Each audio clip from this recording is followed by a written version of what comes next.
నమస్తే, welcome to TV 999 news. ముందుగా headlines.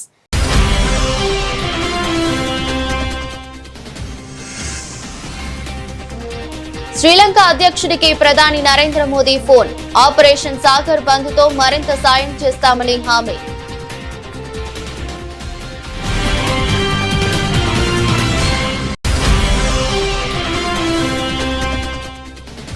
RSS 100 ఏళ్లు పూర్తి చేసుకున్న సందర్భంగా ఆర్ఎస్ఎస్ చీఫ్ కీలక వ్యాఖ్యలు. భారత్ బలం పెరగడం వల్లే మోదీ మాటను శ్రద్ధగా వింటున్నారన్న మోహన్ భాగవత్.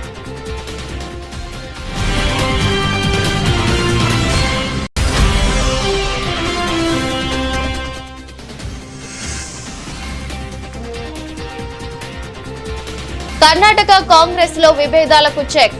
డీకే ఇంట్లో సిద్ధుకు బ్రేక్ఫాస్ట్.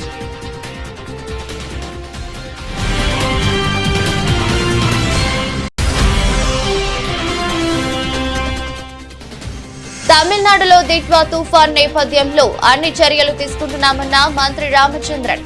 మేరకు ఎస్సీఓసీ వద్ద తుఫాను పరిస్థితిని సమీక్షించినట్లు వెల్లడి.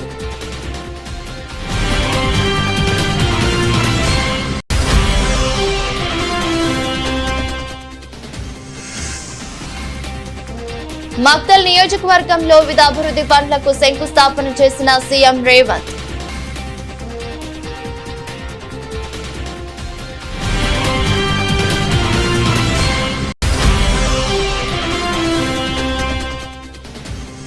ఏలూరు జిల్లాలో పేదల సేవ కార్యక్రమంలో పాల్గొన్న సీఎం చంద్రబాబు. ప్రజా సంక్షేమంలో ఆంధ్రప్రదేశ్ దేశంలోనే ప్రథమ స్థానంలో ఉందని వెల్లడి.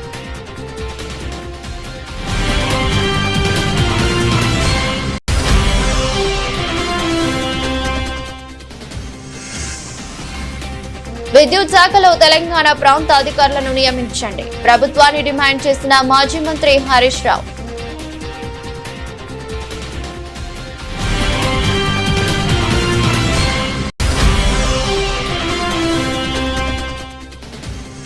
కూటమి ప్రభుత్వంలో మాజీ ఎమ్మెల్యే సింహాద్రి రమేష్ బాబు సంచలన వ్యాఖ్యలు.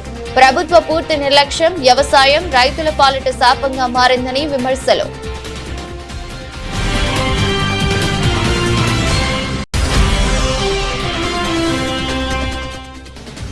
హెల్త్ పాలసీలో వేల కోట్ల రూపాయల కుంభకోణం ఉందని బీజేపీ ఆరోపణ.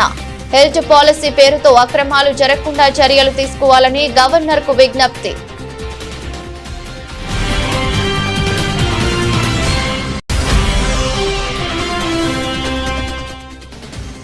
తక్షణమే ఫీజు రియంబర్స్మెంట్ హాస్టల్ ఖర్చుల బకాయిలు చెల్లించండి. ప్రభుత్వాన్ని డిమాండ్ చేసిన వైఎస్ఆర్సీపీ విద్యార్థి విభాగం అధ్యక్షుడు పానుగంటి చైతన్య.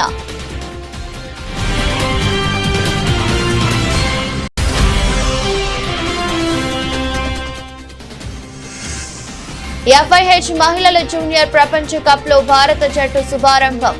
నమీబియాపై భారత్ భారీ విజయం.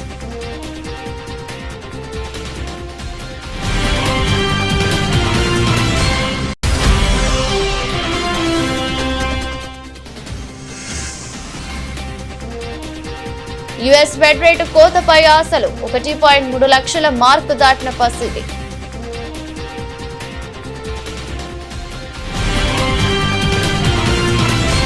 ఇటీవల సంభవించిన దిత్వా తుఫాన్ కారణంగా భారీగా ఆస్తి ప్రాణ నష్టం చవిచూసిన శ్రీలంకకు భారత ప్రభుత్వం ఆపన్న హస్తం అందిస్తోంది. ఇప్పటికే సహాయక బృందాలను పంపిన భారత్ పొరుగు దేశానికి మరింత సాయం చేసేందుకు సిద్ధమైంది. లంక అధ్యక్షుడు అరుణ్ కుమార్ దిస్సనాయకేతో ప్రధాని నరేంద్ర మోదీ ఫోన్లో మాట్లాడారు. ఆపరేషన్ సాగర్ బంద్ కింద శ్రీలంకకు మరింత సాయం అందిస్తామని మోదీ హామీ ఇచ్చారు. తుఫాన్ దాటికి సంభవించిన వరదల్లో ప్రాణాలు కోల్పోయిన వారికి సంతాపం తెలిపారు. భారత ప్రధాని పొరుగు దేశమైన శ్రీలంకను చూస్తే గుండె తరుక్కుపోతుంది. ఆ దేశంలో దిత్వా తుఫాన్ సృష్టించిన విలయం అంతా ఇంత కాదు. ఈ విపత్కర పరిస్థితుల్లో శ్రీలంకకు భారత ప్రభుత్వం అన్ని విధాల సాయం చేస్తుంది. లంక అధ్యక్షుడు అరుణ్ కుమార్ దిస్వా నాయకుతో ఫోన్లో మాట్లాడిన ప్రధాని నరేంద్ర మోదీ ఆ దేశంలోని తాజా పరిస్థితులను అడిగి తెలుసుకున్నారు. ఆ దేశంలోని తుఫాన్ బాధితులకు పునరావాసం, ప్రజలకు నిత్యావసరాలు వంటివి సమకూర్చేందుకు భారత్ సిద్ధంగా ఉందని మోదీ సందర్భంగా దిస్సా నాయక్ కేకు స్పష్టం చేశారు. అంతేకాదు ఈ కష్ట సమయంలో భారతీయులు లంకకు మద్దతుగా ఉంటారని ప్రధాని తెలిపారు. ఆపరేషన్ సాగర్ బంధు కింద సాయం చేస్తామని చెప్పిన మోదీకి లంక నాయకుడు దిశా నాయకే కృతజ్ఞతలు తెలిపారు. ప్రధానమంత్రి నరేంద్ర మోదీ మాట్లాడినప్పుడు ప్రపంచ దేశాల నేతలు ఎంతో శ్రద్ధగా వింటున్నారని, దీనికి కారణం అంతర్జాతీయ వేదికపై భారత్ బలం సత్తా ప్రదర్శితం కావడమేనని రాష్ట్రీయ స్వయం సేవక్ సంఘ్ చీఫ్ మోహన్ భాగవత్ అన్నారు. భారత్ కు దక్కాల్సిన సరైన స్థానం ఇప్పుడు లభిస్తోందని, అందుకే ప్రపంచం మన దేశాన్ని గమనిస్తుందని ఆయన పేర్కొన్నారు. పూణేలో ఆర్ఎస్ఎస్ శతాబ్ది వేడుకల సందర్భంగా ఏర్పాటు చేసిన కార్యక్రమంలో భగవత్ ప్రసంగించారు. భారత్ అభివృద్ధి పదంలో పయనిస్తే ప్రపంచ సమస్యలు పరిష్కారం అవుతాయని, ఘర్షణలు తగ్గి శాంతి నెలకొంటుందని విశ్వాసం ఉంటుందని అభిప్రాయపడ్డారు. ప్రస్తుత ప్రపంచ పరిస్థితులు కూడా భారత్ నుంచి ఇదే ఆశిస్తున్నాయని ఆయన తెలిపారు. आता जगामध्ये भारताच्या पंतप्रधानांना लोक ऐकतात का ऐकतात कारण ही भारताची जी शक्ती ज्या ठिकाणी जेव्हा प्रकट व्हायला पाहिजे त्या ठिकाणी तेव्हा प्रकट व्हायला लागली आणि त्यामुळे जगाला बोध झाला. संघालाही एका ठिकाणी मला म्हटलं असेल की तुम्ही 30 वर्ष उशिरा आला. मी त्यांना म्हटलं आम्ही 30 वर्षापासून येतोय, उशिरा नाही आलो. तुम्ही आमचं उशिरा ऐकायला लागला.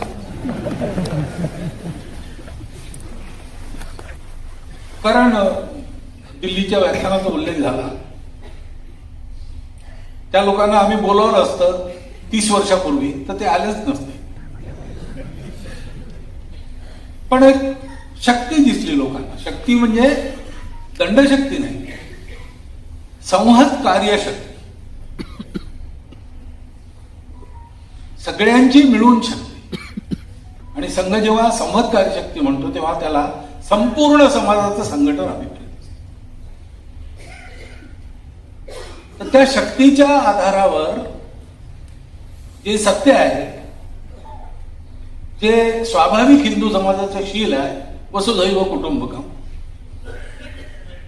त्या आपल्या शीलाप्रमाणे आपल्या स्वत्वाप्रमाणे आचरण करण्याचा त्याचा व्यवहार बनावा, त्याची शक्ती बनावी, त्याची सवय बनावी आणि त्याला ती मोकळीकही असावी. కర్ణాటక రాజకీయాల్లో నెలకొన్న నాయకత్వ పూర్వగానాల మధ్య ముఖ్యమంత్రి సిద్ధరామయ్య, ఉప ముఖ్యమంత్రి డీకే శివకుమార్ మధ్య కీలక భేటీ జరిగింది.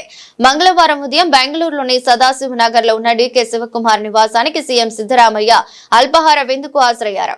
శివకుమార్ ఆయన సోదరుడు మాజీ ఎంపీ డీకే సురేష్ సిద్ధరామయ్యకు సాదరంగా స్వాగతం పలికారు. పుష్పగుచ్చం అందించి శాలువతో సత్కరించారు. వారంలో వీరిద్దరూ బ్రేక్ఫాస్ట్ మీటింగ్ లో పాల్గొనడం ఇది రెండోసారి.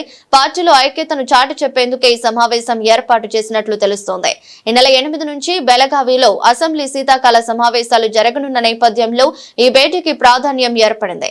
సీఎం పర్యటన సందర్భంగా శివకుమార్ ఇంటి పరిసరాల్లో పోలీసులు పటిష్ట భద్రత ఏర్పాటు చేశారు. తమిళనాడులో దిత్వా తుఫాన్ నేపథ్యంలో అన్ని చర్యలు తీసుకుంటామని రెవెన్యూ మరియు విపత్తు నిర్వహణ మంత్రి కేకేఎస్ఎస్ఆర్ రామచంద్రన్ తెలిపారు. ఈ మేరకు ఎస్సీఓసీ వద్ద దిత్వా తుఫాన్ పరిస్థితిని మంత్రి సమీక్షించారు. చెన్నైకి ఆగ్నేయంగా 40 కిలోమీటర్ల దూరంలో బలహీనపడిన వ్యవస్థ స్థిరంగా ఉందని పేర్కొన్నారు. నగరంలో సగటున 15 సెంటీమీటర్ల వర్షపాతం, ఎన్నూరులో 26 సెంటీమీటర్ల వర్షపాతం నమోదైందని అన్నారు. 10 టీఎన్ఆర్ఎఫ్ మరియు 11 ఎన్డీఆర్ఎఫ్ బృందాలు సిద్ధంగా ఉన్నాయని వెల్లడించారు. సుమారు 85,500 హెక్టార్ల వ్యవసాయ భూములు ప్రభావితమయ్యాయి. ముఖ్యమంత్రి సహాయాన్ని ప్రకటించి ముందు జాగ్రత్త చర్యలను కోరామని తెలిపారు. நேராக வடக்கு பகுதியில் செல்லும் என்று சொல்லித்தான் வானிலை ஆய்வு மையமும் தனியார் ஆய்வு மையமும் நமக்கு எச்சரிக்கை செய்திருந்தது. இயற்கை அதை மீறி இன்றைக்கு ஒரே இடத்துல அது சென்னைக்கு அருகிலேயே அந்த புயலுடைய தாக்கம் இருக்கக்கூடிய அளவுக்கு இருந்திருக்கிறது. புயலாக இல்லாமல் இன்றைக்கு காற்றழுத்த தாழ்வு மண்டலமாக அது மாறி இருக்கிறது. நாளை காலை வரை இதே போல் விட்டு விட்டு மழை பெய்யும் என்று சொல்லி மாநில ஆய்வு மையம் நமக்கு தகவல் சொல்லி இருக்கிறார்கள். சென்னையை பொறுத்தளவிற்கு நேற்று ஆவரேஜாக 15 சென்டிமீட்டர் மழை பெய்திருக்கிறது. அதிகமாக மழை பெய்த பகுதி எண்ணூரில் 26 சென்டிமீட்டரும், பாரிஸில் 25 சென்டிமீட்டரும், முல்லம் பகுதியில் 22 சென்டிமீட்டரும், ஐஸ் ஹவுஸ் பகுதியில் 22 சென்டிமீட்டரும், மணலி நியூ டவுன் பகுதியில் 20 சென்டிமீட்டரும் மிச்சமும் மழை பெய்திருக்கிறது. இந்த மழை விட்டு விட்டு பெய்யும் என்று தான் வானிலை ஆய்வு மையம் இப்பொழுது கூட சொல்லியிருக்கிறார்கள். இன்றைக்கு இரவும் மழை இருக்கும் என்று சொல்லியிருக்கிறார்கள்.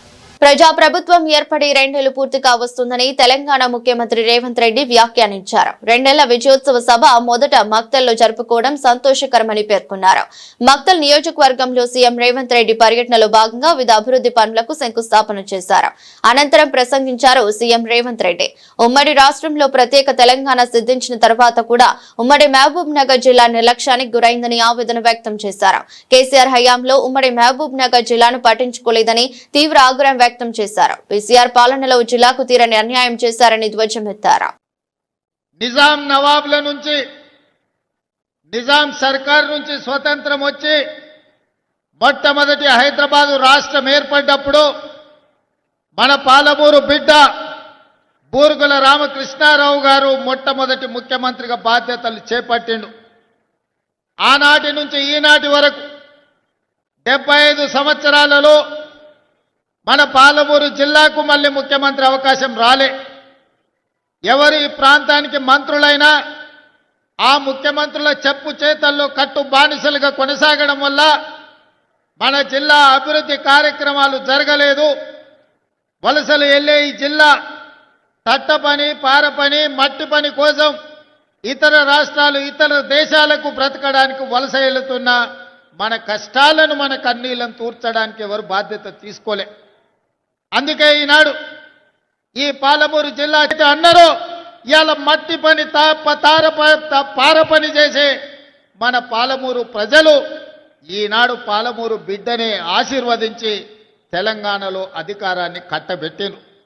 అందుకే ఇవాళ మా పెద్దలు దామోదర్ రాజనరసింహ గారి సహకారంతో, మా మిత్రులు కోమటిరెడ్డి వెంకటరెడ్డి గారి సహకారంతో ఈనాడు కల్వకుర్తి ప్రాజెక్టులను పూర్తి చేసుకోవడమే కాదు, పాలమూరు రంగారెడ్డి ఎత్తిపోతల ప్రాజెక్టులో భాగంగా మా అనిరుద్ధ్ రెడ్డి ఎన్నాళ్ళ నుంచో మా ప్రాజెక్టుకు R&R సరైన న్యాయం జరగలే. న్యాయం జరగాలి అనంటే ఈనాడు ఆ ప్రాజెక్టుకు సంబంధించిన R&R నిధులు 100% మంజూరు చేసి ఈ రోజు ఆ ప్రాజెక్టును పూర్తి చేసుకోవడానికి మనం అడుగులు వేస్తున్నాం. అదేవిధంగా ఉమ్మడి రాష్ట్రంలో మనమందరం ఆనాడు చిట్టం నర్సిరెడ్డి గారు ప్రారంభించిన మక్తల్ నారాయణపేట కొడంగల్ ప్రాజెక్టును ఉమ్మడి రాష్ట్రంలో నేను మంజూరు చేయించుకొస్తే ఆనాటి ప్రభుత్వం 10 సంవత్సరాలు ఆ ప్రాజెక్టును, ఆ జీవోలను తొక్కిపెట్టి మన నోట్లో మట్టి కొట్టిండ్రు. ఎన్నోసార్లు అడిగినాం. ప్రజా సంక్షేమంలో ఆంధ్రప్రదేశ్ రాష్ట్రం దేశంలోనే ప్రథమ స్థానంలో ఉందని ముఖ్యమంత్రి చంద్రబాబు అన్నారు. గత 18 నెలల్లో కేవలం సామాజిక భద్రతా పెన్షన్ల కోసమే 50,000 కోట్లకు పైగా ఖర్చు చేయడమే ఇందుకు నిదర్శనమని ఆయన స్పష్టం చేశారు. ఏలూరు జిల్లాలో నిర్వహించిన పేదల సేవా కార్యక్రమంలో ఆయన పాల్గొన్నారు. ఈ సందర్భంగా పలువురు లబ్ధిదారులకు పెన్షన్లు పంపిణీ చేసి వారితో ముఖాముఖి మాట్లాడారు. అనంతరం జరిగిన బహిరంగ సభలో చంద్రబాబు మాట్లాడుతూ కూటమి ప్రభుత్వం అధికారంలోకి వచ్చిన 18 నెలల కాలంలో ఒక్క పెన్షన్ల పంపిణీకే 50,763 కోట్లు ఖర్చు చేసినట్లు తెలిపారు. దేశంలో మరే రాష్ట్రం కూడా సంక్షేమం కోసం ఈ స్థాయిలో ఖర్చు చేయడం లేదని ఆయన పేర్కొన్నారు. అమరావతి పనులన్నీ ముమ్మరంగా జరుగుతున్నాయి. మన పిల్లలకు ఉపాధి కల్పించాలంటే మీరు ఇక్కడ చేసే ఉద్యోగాలే కాకుండా అక్కడ ఉద్యోగాలు కల్పించే దిశగా ముందుకు పోతాం. ఆ ప్రాంతాన్ని మీరు గుర్తుపెట్టుకోవాల్సింది 2028కి ఫేజ్ 1 పనులు పూర్తవుతాయి. ప్రపంచంలోని ఒక సుందరమైన నగరంగా అమరావతిని తీర్చిదిద్దే బాధ్యత మేము తీసుకుంటాం. విశాఖపట్నం వస్తుంది, అమరావతి వస్తుంది, తిరుపతి కూడా డెవలప్ చేస్తాం. అక్కడ వెంకటేశ్వర స్వామి ఉన్నాడు. వెంకటేశ్వర స్వామి పేరు చెప్తే ప్రపంచంలో ఉండే హిందూస్ అంతా తిరుపతికి వచ్చే పరిస్థితికి వస్తారు. దాన్ని కూడా డెవలప్ చేస్తాం.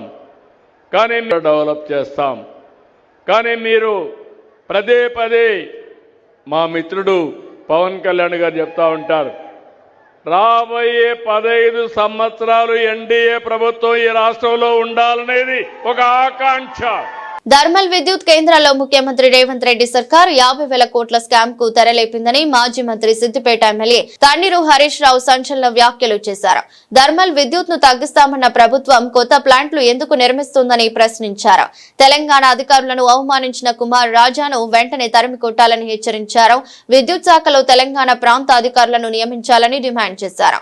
థర్మల్ విద్యుత్ కేంద్రాల నిర్మాణంపై అఖిలపక్ష సమావేశం ఏర్పాటు చేయాలని సూచించారు. కమిషన్ల కోసమే కొత్త విద్యుత్ ప్లాంట్లు నిర్మిస్తున్నారని ఆరోపణలు చేశారు. ఎన్టీపీసీ 4.12 పైసలకు యూనిట్ విద్యుత్ ఇస్తామంటే తీసుకోవడానికి కాంగ్రెస్ సర్కారు ఎందుకు ముందుకు రావట్లేదని ప్రశ్నల వర్షం కురిపించారు. అయితే ఎన్టీపీసీ 2,400 తీసుకోమంటే వీళ్ళు 800 మాత్రమే తీసుకున్నారు. ఆ 800కు state ERC electricity regulatory commission ఏదైతే ధర నిర్ణయిస్తుందో మనకు ఈఆర్సీ డాక్యుమెంట్, ఇది నా డాక్యుమెంట్ కాదు, ఈఆర్సీ సంతకం ఉంది దీని మీద. 800 తీసుకుంటే దానికి ఎంత ధర నిర్ణయించిందంటే ₹4.12. అంటే ఎన్టీపీసీ దగ్గర 800 మెగావాట్లు తీసుకుంటే ₹4.12 కాడికి 800 మెగావాట్లకు ఈఆర్సీ ఆర్డర్ పాస్ చేసింది. ₹4.12 వస్తుంది కదా ఇక్కడ ఎన్టీపీసీ. వాడు 2,400 ఇస్తా అంటే నువ్వు 800 తీసుకుంటా అన్నావు పాప, ఇంకా 1,600 వద్దన్నావు. ఇప్పుడేమంటున్నావు, పవర్ ప్లాంట్ పెడతా అంటున్నావు. ఇప్పుడు పెట్టే పవర్ ప్లాంట్లలో రామగుండం 800, పాల్వంచ 800, మక్తల్ 800 అని చెప్పినావు. రామగుండం 800కు జెన్కో డిపిఆర్ తయారు చేసింది. జెన్కో డిపిఆర్లో 10,800 కోట్లు ఖర్చు అవుతుందని డిపిఆర్ను ప్రభుత్వానికి సమర్పించింది. నిజమా అబద్ధమా? సూటిగా సమాధానం చెప్పు. 10,800 కోట్లతో జెన్కో డిపిఆర్ ఇచ్చింది, నిజమా కాదా? 800 మెగావాట్లకు 10,800 కోట్లంటే 1 మెగావాట్కు 13,62,00,000 రూపాయలు ఖర్చు అవుతుంది. ఇది స్టార్టింగ్, అయిపోయే వరకు అది 16-17 కోట్లు అవుతుంది. 13,62,00,000 రూపాయలు 1 మెగావాట్కు ఖర్చు అవుతుంది. 1 యూనిట్ విద్యుత్ ఉత్పత్తి చేయడానికి ₹7.70 అవుతుందని చెప్పి లెక్క తేల్చింది జెన్కో. ₹7.70 per unit. మరి 10,880 కోట్లు కాస్త ఏమవుతుంది, పూర్తయ్యే వరకు 15,000 కోట్లు అవుతుంది. ఈ 15,000 కోట్లలో 25% జెన్కో రాష్ట్ర ప్రభుత్వం డబ్బులు పెట్టాలి, 75% అప్పులు తేవాలి. 15,000 కోట్లు ఒక రామగుండంకు, ఇంకో 15,000 పాల్వంచకు, ఇంకో 15,000 మక్తల్కు, 45,000 అవుతుందా? నేనేమంటున్నా, అరే రూపాయి పెట్టుబడి లేదు, రూపాయి అప్పవసరం లేదు, మిత్తి మీద పడేది లేదు, వాళ్ళు కట్నీళ్లు పెట్టెపోయోలే. 2,400 మెగావాట్ల కరెంటు మన తెలంగాణలోనే పెట్టి మనకు సప్లై చేస్తామంటే ఎందుకు వద్దన్నావు? అయినా వాళ్ళు చెప్పిన ధర ఎంత? ₹4.12. రాష్ట్రంలో ప్రస్తుతం వ్యవసాయ రంగం పరిస్థితి అత్యంత దారుణంగా ఉందని, ఒకవైపు వరుసగా ప్రకృతి వైపరీత్యాలు, మరోవైపు ప్రభుత్వం నుంచి ఏమాత్రం సహాయం అందక రైతులు విలవిలలాడుతున్నారని మాజీ ఎమ్మెల్యే అవనిగడ్డ నియోజకవర్గం వైఎస్ఆర్సీపీ సమన్వయకర్త సింహాద్రి రమేష్ బాబు వెల్లడించారు.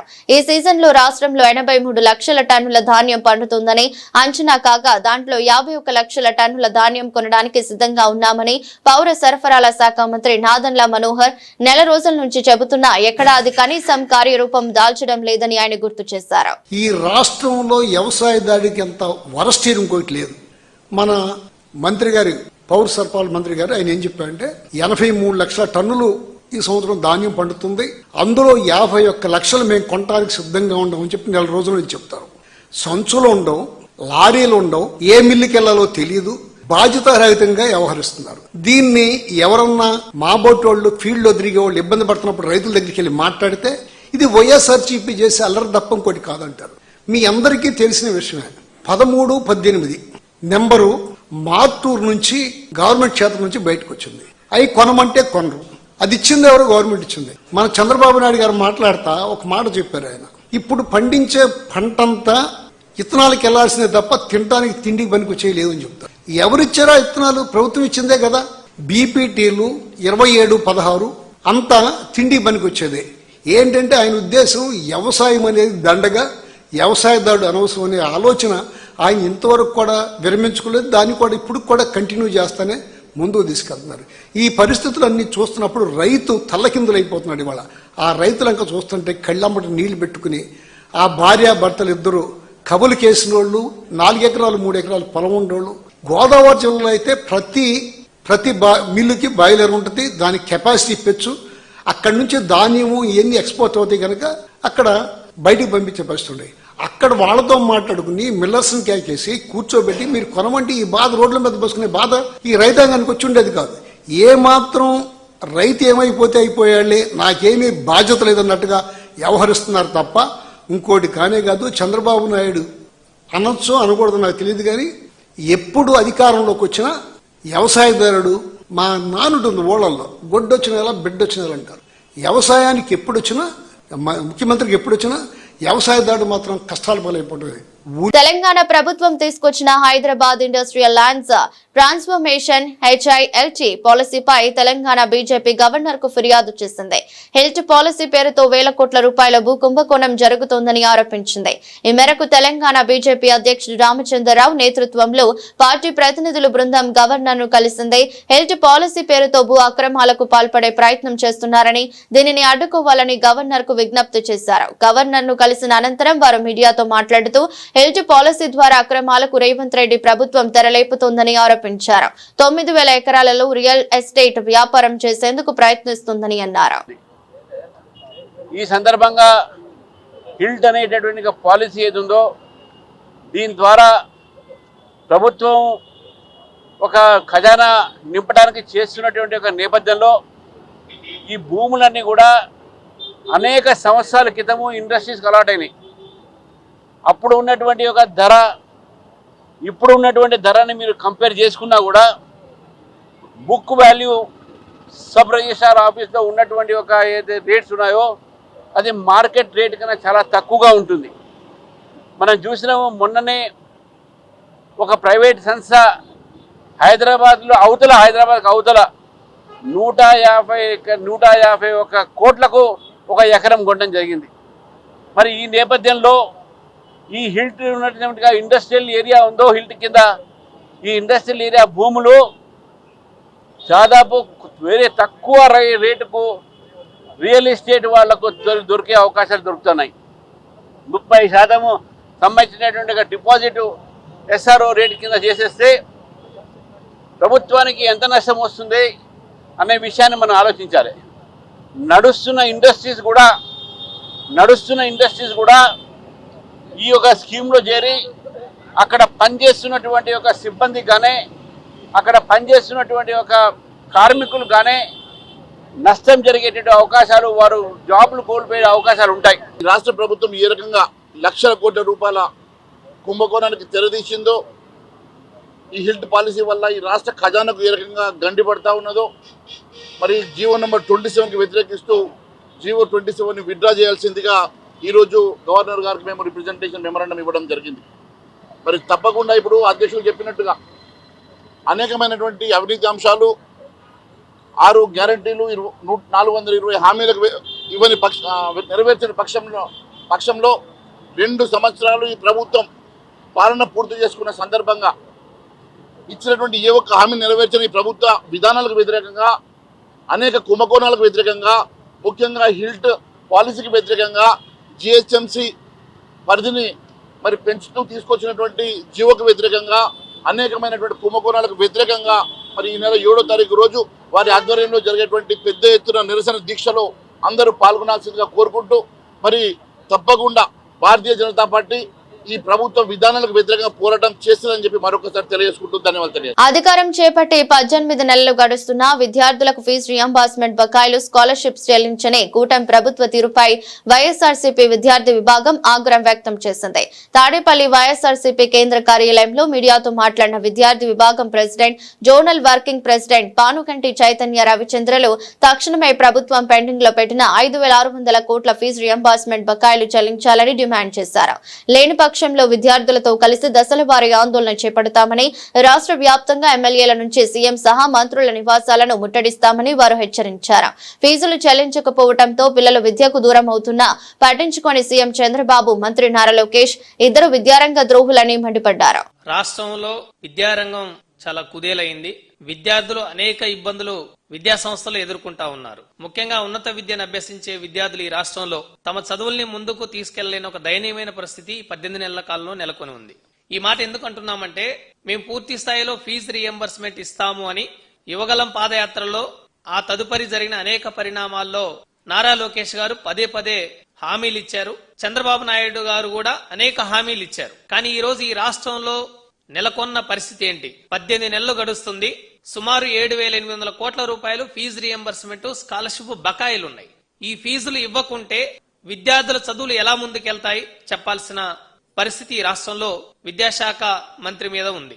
గత జగన్మోహన్ రెడ్డి గారి హయాంలో త్రైమాసిక టర్మ్ ఫీజులు అంటే విడతల వారీగా అందజేశారు.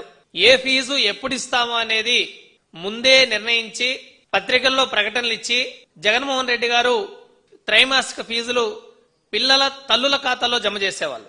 కానీ కూటమి ప్రభుత్వం అధికారం చేపట్టాక మేము పేరెంట్స్ ఖాతాలో కాదు కాలేజీలకే ఇస్తాము, అది కూడా 6 నెలలకు ఒకసారి, సంవత్సరానికి ఒకసారి ఇస్తామన్నారు. ఇప్పటికీ ఏకంగా చదువుకు దూరం చేస్తూ పేదరికాన్ని పెంచి పోషిస్తున్నాడు చంద్రబాబు నాయుడు గారు.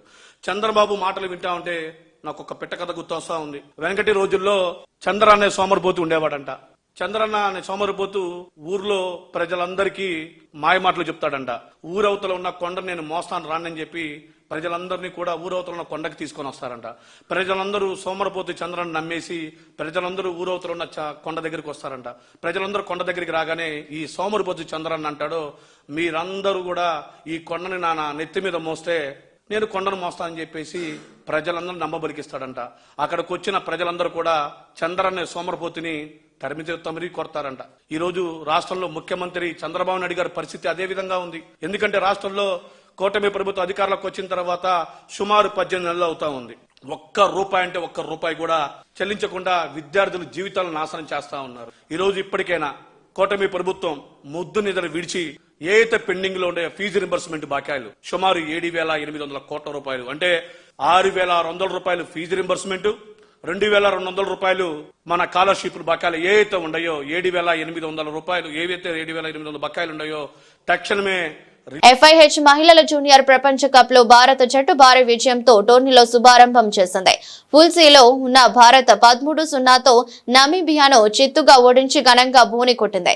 మ్యాచ్ ఆసంతం గోల్స్ వర్షం కురిపించిన భారత ఆటగాళ్లు పూర్తి స్థాయిలో ఆధిపత్యం ప్రదర్శించారు. మొదటి క్వార్టర్ 10వ నిమిషంలో సాక్షి రాణా గోల్తో భారత్ ఖాతా తెరిచింది. కనుక హీనా హ్యాట్రిక్ గోల్స్ తో రాణించగా సాక్షి 2 గోల్స్ చేసింది. సోనం ఇషిక, మనీషా చెరో గోల్ కొట్టారు. ఈ టోర్నీలో భారత్ డిసెంబర్ 3న ఐర్లాండ్ తో తలపడనుంది. అమెరికా ఫెడరల్ రిజర్వ్ ప్రామాణిక వడ్డీ రేటు తగ్గుతుందన్న అంచనాలతో బంగారం ధరలు గత కొన్ని రోజులుగా పెరుగుతూనే ఉన్నాయి. తాజాగా భారత్ లో గోల్డ్ రేటు 1.3 లక్షల మార్కును దాటింది. వెండి ధరలో కూడా భారీ పెరుగుదల నమోదైంది. భారత్ లో 24 క్యారెట్ 10 గ్రాముల బంగారం ధర 1,30,490కు చేరుకుంది. నిన్నటి ధరలతో పోలిస్తే ఇది 680 అధికం. ఇక 22 క్యారెట్ 10 గ్రాముల బంగారం కూడా సుమారు ఇదే స్థాయిలో పెరిగి 1,19,610కు చేరింది. కిలో వెండి 3,200 మేర పెరిగి 1,88,100కు చేరింది. అంతర్జాతీయ మార్కెట్లో కూడా బంగారం రేట్స్ కు రెక్కలొచ్చాయి. ఔన్స్ 24 క్యారెట్ బంగారం ధర $4,241 చేరింది. మునుపటితో పోలిస్తే సుమారు 0.3% మేర పెరిగింది. గత 6 వారాల్లో ఇదే గరిష్టం. మరోవైపు ఔన్స్ వెండి ధర 3.8% మేర పెరిగి $58.57 రికార్డు స్థాయికి చేరుకుంది. భౌగోళిక రాజకీయ అనిశ్చితులు తొలగుతున్న వేళ బంగారం ధరలు ఇలా పెరుగుతుండటం ఆశ్చర్యకరమేనని విశ్లేషకులు చెబుతున్నారు. వివిధ దేశాల సెంట్రల్ బ్యాంకులు వ్యవస్థాగత మదుపర్ల బంగారం వైపు మళ్లడమే ఇందుకు కారణమని అంటున్నారు. వార్తలు ముగించే ముందు మరోసారి హెడ్లైన్స్.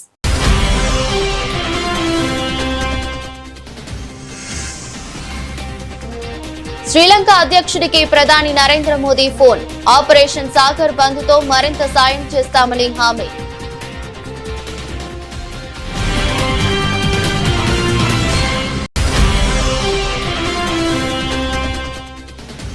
ఆర్ఎస్ఎస్ 100 ఏళ్లు పూర్తి చేసుకున్న సందర్భంగా ఆర్ఎస్ఎస్ చీఫ్ కీలక వ్యాఖ్యలు. భారత్ బలం పెరగడం వల్లే మోదీ మాటను శ్రద్ధగా వింటున్నారన్న మోహన్ భాగవత్.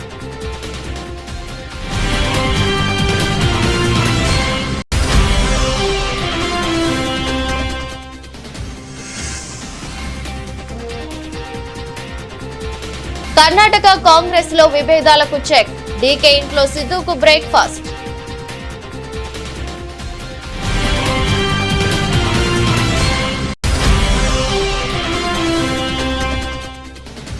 తమిళనాడులో దిట్వా తుఫాన్ నేపథ్యంలో అన్ని చర్యలు తీసుకుంటున్నామన్న మంత్రి రామచంద్రన్. మేరకు ఎస్సీఓసీ వద్ద తుఫాను పరిస్థితిని సమీక్షించినట్లు వెల్లడి.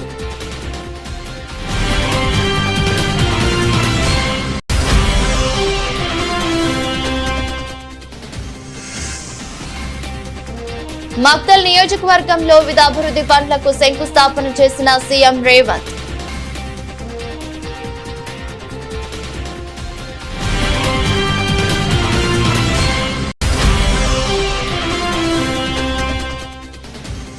ఏలూరు జిల్లాలో పేదల సేవ కార్యక్రమంలో పాల్గొన్న సీఎం చంద్రబాబు.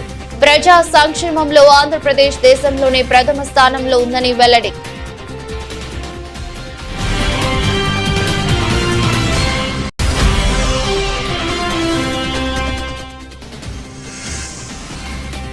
విద్యుత్ శాఖలో తెలంగాణ ప్రాంత అధికారులను నియమించండి. ప్రభుత్వాన్ని డిమాండ్ చేసిన మాజీ మంత్రి హరీష్ రావు.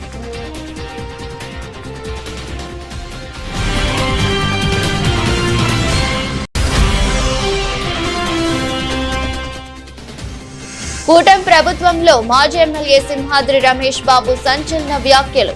ప్రభుత్వ పూర్తి నిర్లక్ష్యం వ్యవసాయం రైతుల పాలిట శాపంగా మారిందని విమర్శలు.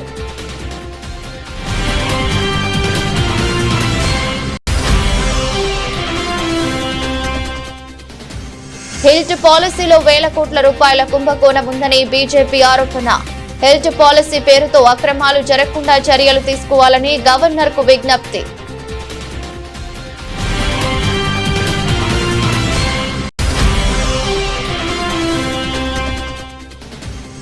తక్షణమే ఫీజు రియంబర్స్మెంట్ హాస్టల్ ఖర్చుల బకాయిలు చెల్లించండి. ప్రభుత్వాన్ని డిమాండ్ చేసిన వైఎస్ఆర్సీపీ విద్యార్థి విభాగం అధ్యక్షుడు Panuganti Chaitanya.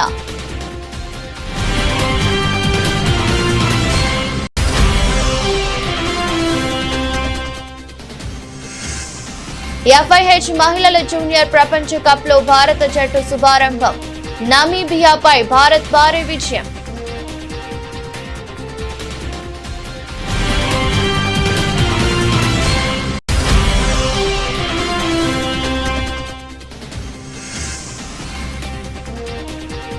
US fed rate కోతపై ఆశలు 1.3 లక్షల మార్కు దాటిన పరిస్థితి.